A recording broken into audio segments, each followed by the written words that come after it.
Dans l'actualité également, cette nouvelle attaque d'un distributeur automatique de billets. Des hommes avec un camion volé ont brisé l'entrée d'un bureau de poste au nord de Montpellier. Ils sont repartis avec l'appareil et ils sont en fuite à l'heure qu'il est. Les détails avec Nathalie Pellerin et sur place à Saint-Gély-du-Fesque, Tiffany Yen et Justine Barrault. La devanture du bureau de poste est à terre.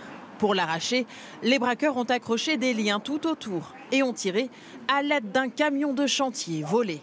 Ils s'en sont pris ensuite au distributeur de billets avant de prendre la fuite.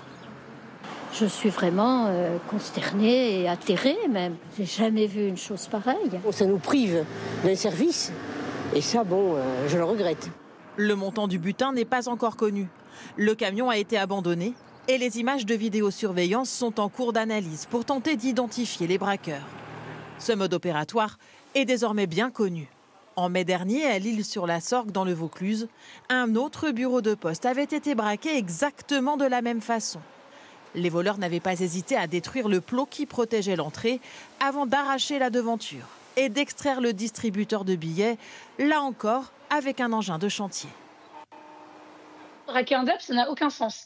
Parce que les billets sont tous déjà marqués. Donc dès que vous allez faire exploser le DAB, vos billets vont être avec une encre indélébile et cette encre indélébile fait que les commerçants ne pourront pas prendre cet argent, vous le refuseront. Beaucoup de risques pris, alors que les voleurs sont quasiment systématiquement retrouvés. Ça me fait penser à un banditisme peu organisé malgré tout et peu intelligent, il faut le dire. La poste braquée ce matin vient de porter plainte. Elle promet de rouvrir le plus tôt possible, en fonction de l'ampleur des travaux.